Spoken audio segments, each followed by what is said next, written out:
മലബാറിലെ 70,000-ലേറെ കുട്ടികൾക്ക് ഇത്തവണ +1 സീറ്റില്ല.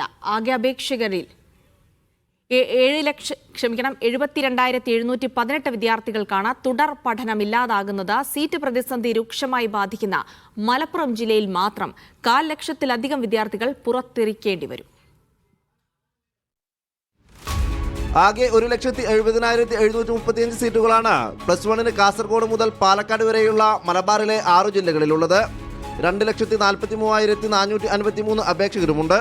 അതായത് 72,718 വിദ്യാർത്ഥികൾക്ക് +1 പ്രവേശനം സാധ്യമാകില്ല.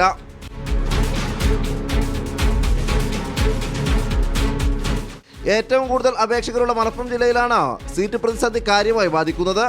82,753 അപേക്ഷകരുള്ള മലപ്പുറത്ത് ആകെയുള്ളത് 57,855 സീറ്റുകൾ മാത്രം. അതായത് 24,898 വിദ്യാർത്ഥികൾക്കാണ് ഹയർ സെക്കൻഡറി വിദ്യാഭ്യാസം നിഷേധിക്കുന്നത്.